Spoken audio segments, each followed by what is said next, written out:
Welcome to Motorland, a podcast driven by AAA. Hello, hello, take me anywhere. We're bringing you behind-the-scenes stories from some of America's great road trip destinations. I'm Jared DeAnda, the voice of motorsports and auto events all around the world, and your wheelman here in Motorland. And I'm Michelle Donati from AAA, where getting your vehicle road ready just takes a stop into one of our many local AAA auto repair centers. Michelle, the famous Coachella Valley Music Festival just wrapped for 2023. I mean, there was so much fervor about Frank Ocean, but I got to ask, did you go see Blackpink or one of my favorites from Poway, California, Blink-182? You know, Jared, I'm more of a Bad Bunny girl, but no, I did not make it this year. I did not take you as a Bad Bunny girl, but I'm not surprised. It's a huge artist, and just the electricity and also the traffic. I don't know if you saw about it or heard about it, but the traffic could take you maybe like 4 hours to get like what would normally take an hour. You know, music festivals can be fun if you know how to do them right. And luckily, our guest today is going to help us with that. Everybody in the music business knows Karen Glauber, especially artists like Arcade Fire, the Lumineers, the 1975. I mean, the list goes on and on. She's going to give us some insider tips. I love the Lumineers. And one of the reasons you do is Karen. She orchestrated marketing strategies for some of the biggest artists out there. She's also responsible for putting together the soundtracks of some of my favorite movies, like Empire Records. Remember that one? Oh, and of course, classiest film ever made. And I know some of these guys, Jackass the movie. Oh, I never watched that. Oh, you lie. I know you've seen it. I won't tell the kids. It's okay. I know you've seen it. Come on, admit it. Okay, maybe. See, I told you. All right. Well, we're headed to some music festivals, so let's lather up the sunscreen, buckle up, and ride. Hello, hello, take me anywhere. Okay, Karen, let's establish your cred here.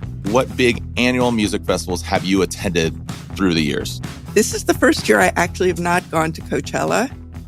And I think I'm still smarting a little bit from having COVID last year. So COVIDchella, as I referred to it. So I've been to Outside Lands, which is in San Francisco. I've been to Bottle Rock, which is up in Napa. I've been to Lollapalooza, which is now in Chicago, but it used to be more of a revolving tour. I've been to Firefly, which is in Delaware. I've been to Governor's Ball in New York. I've been to ACL in Austin, which is Austin City Limits. That's what it stands for. And I've been to a lot of local festivals in the Los Angeles area. Does that give me cred, or does that make me sound crazy? That is 1,000% street cred, mic drop, whatever analogy you want to use. But we're here for it, and that's why we're talking to you, Karen. So out of all those, do you have a favorite festival? I really do love Coachella. It's changed a lot over the years. What I liked about it is at the time, it was all of my favorite bands in one place. And there's always that sense of discovery.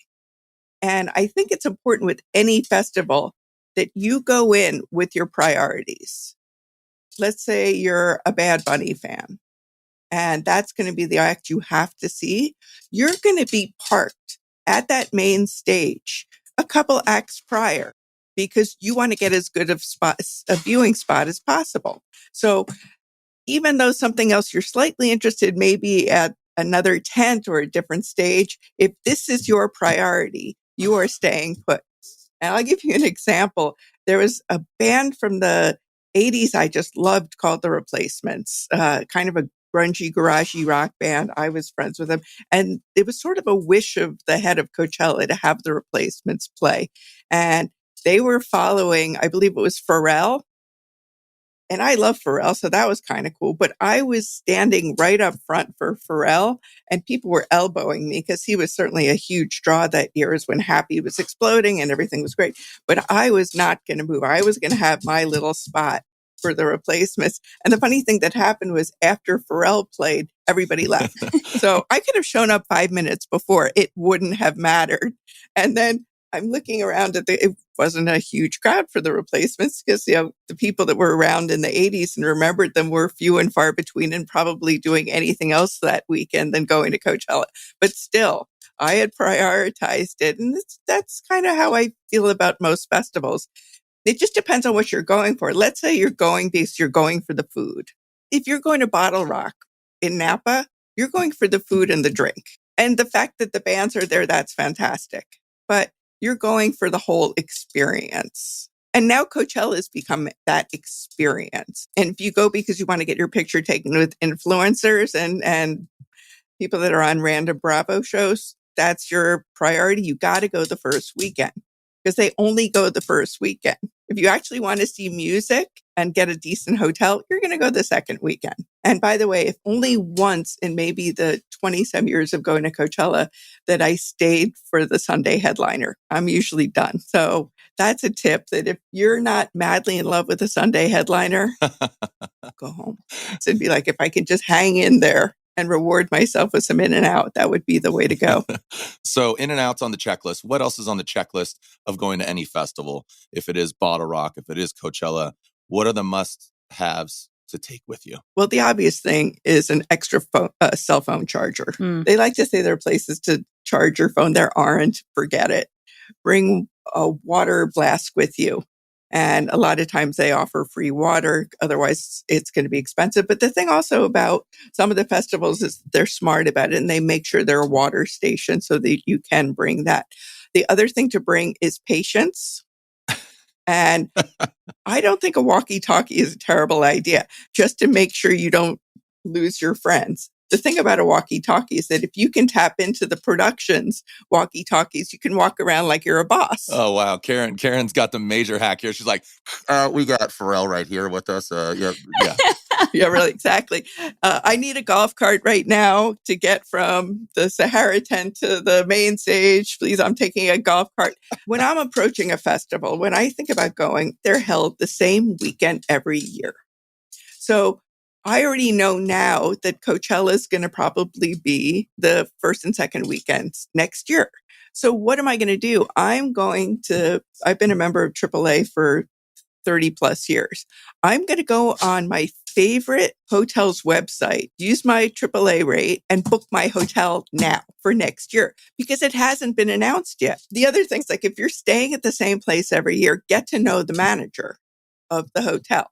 And the way that you do that is to be patient because there's going to be everybody and every person you've ever met in your life is going to be checking into the same hotel on the same day. Write very kind trip reviews or wherever you would write a review. Mention the manager's name when you're writing that review and just establish a rapport.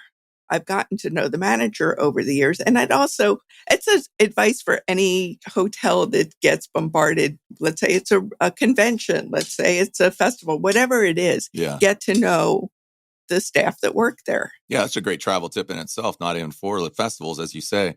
It's something that goes on all the time and create those relationships, right? Because that's what life is about. I mean, that's why you've gotten the access over the years because of your knowledge, because of your kindness, and repeating term that you keep saying is patience. You can't go in unprepared. You can't go to Bonnaroo, for example, and not realize that you're going to be camping. And not only are you camping, you're camping miles away from any stage. To my knowledge, there's still not a Four Seasons there, which is, I said I would go back when they would build a Four Seasons. There's not one there. So there are no hotels. So either you can drive back and forth from Nashville or you're going to camp, unless you get a bunch of friends together and you're going to take a tour bus in. Ooh. And you're going to park backstage in a tour bus. Yeah, get your Prevost out there and you're good to go. Absolutely. And get some guy who drove Charlie Daniels around for years or whomever. You get some bus driver who's just got the stories for days and you just... My buddy bought Charlie Daniels' tour bus. Oh my gosh. Yeah, he has his old tour bus. Now he's got a side hustle. This is going to be... Yeah, exactly. Karen here has gone and done all these different festivals, experiences. Let's do the lightning round for name a type of music, and then which one would you go to, right, Michelle? Okay, let's start off with jazz. That's only one answer for that, and that's Jazz Fest in New Orleans. That, if you're going to see jazz, you have to go to New Orleans. Yeah, I mean, that is kind of really a starter festival. It was the first one I ever went to. It's cool, and it's right outside the center of town. It's very easy to access. The food is amazing, and you just go into a gospel tent. You have your mind blown by what you're seeing, that level of talent, and you go see some rock bands, you see some jazz bands. It's really like a great sampling of music. And I used to work with the Neville brothers when I worked at their record company. So they're, the kings of New Orleans. So there'd always be a reason to go. And then again, mentioning Arcade Fire, they live in New Orleans. So the last time I was at Jazz Fest, they were one of the headliners. So it was really, really fun. And what I love about it is that the audience ranges from very, very young to very, very old. It's just completely inclusive. All right. How about indie rock? So much indie rock. It used to be Coachella was the festival for indie rock, but it's become it's skewed a little bit younger. Outside Lands is very indie rock, and that's in San Francisco at Golden Gate Park. My son is a big fan of a band called Lovejoy, who are from the UK, and we're going to go to Outside Lands to see them.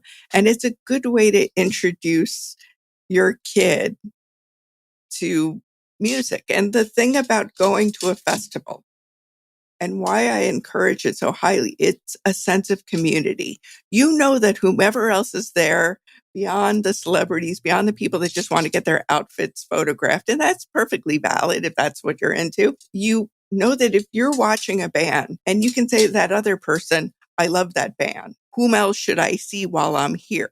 And you strike up a conversation with someone, and music brings people together. And these are friendships that you can make for a lifetime. Yeah, and you haven't mentioned South by. I don't know what you think of South by. I've been to every single South by except one. Again, I'm blaming COVID for the not going to one South by Southwest. I was just there last March.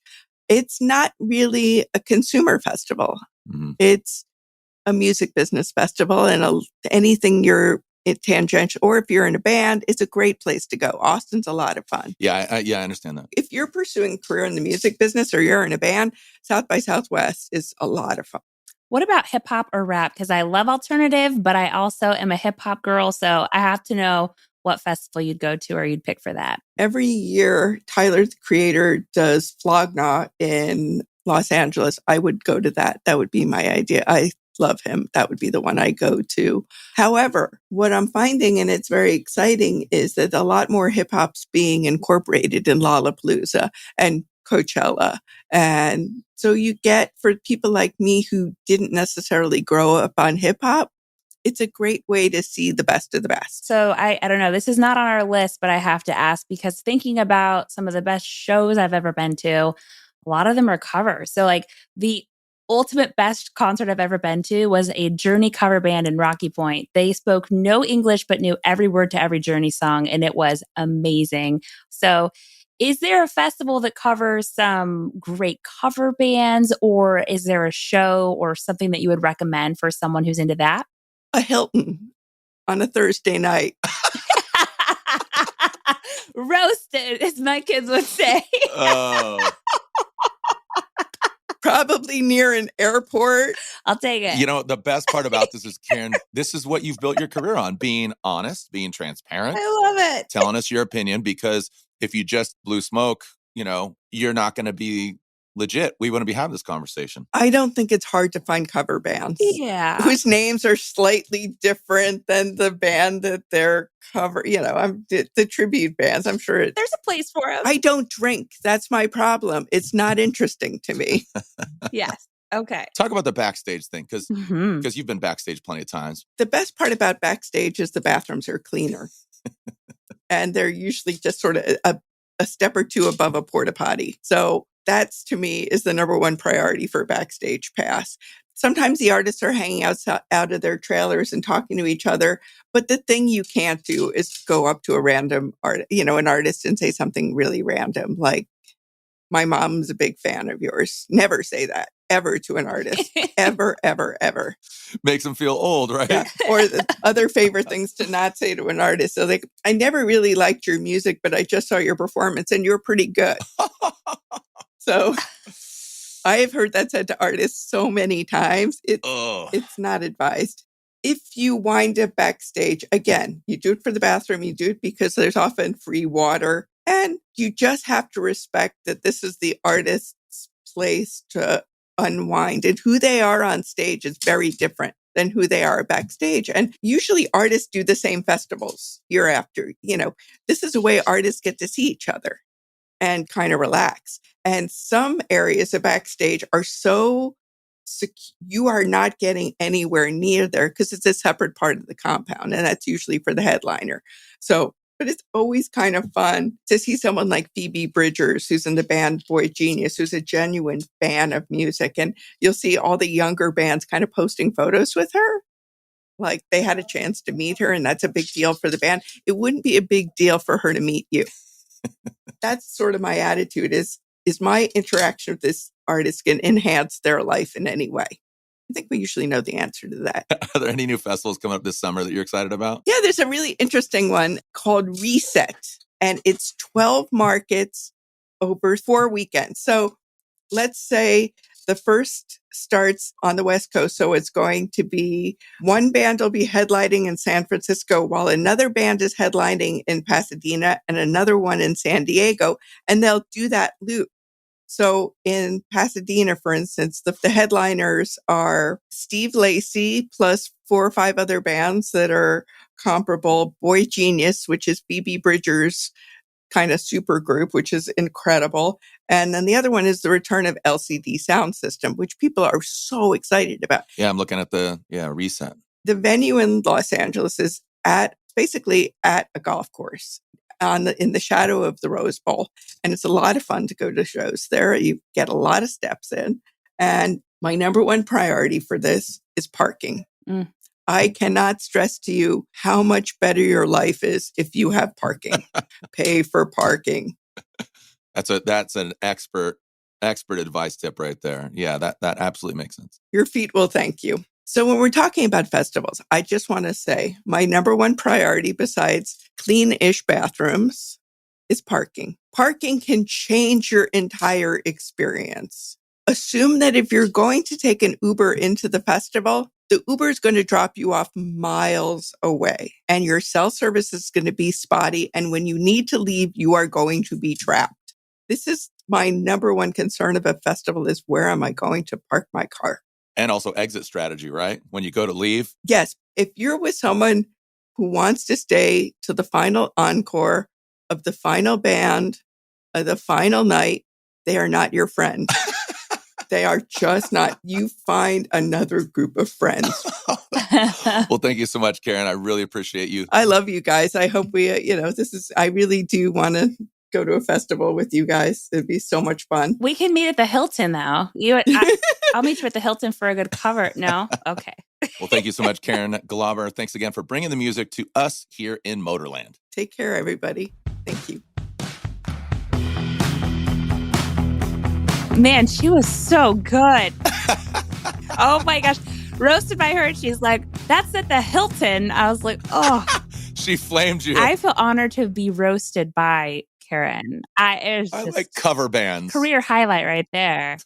I love a cover. I have a Spotify playlist called Coveted Covers, and I love a cover. I love a good cover. That's a fun one. My wedding song was a cover song. What was it? Yeah. It was Yellow by Coldplay. I was a huge Coldplay fan, but there was a female artist who sang Yellow, and I liked it more than the original. So we went with that as our first song.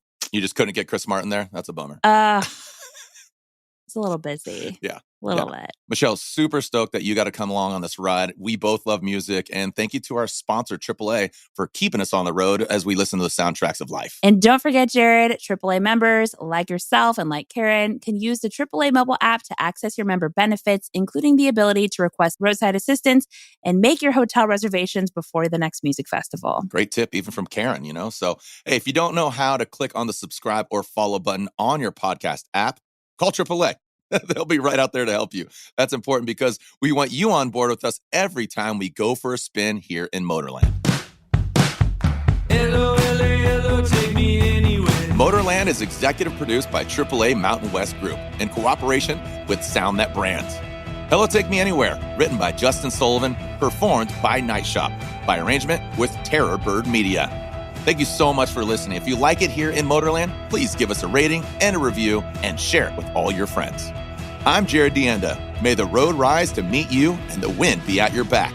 We'll see you again soon in Motorland.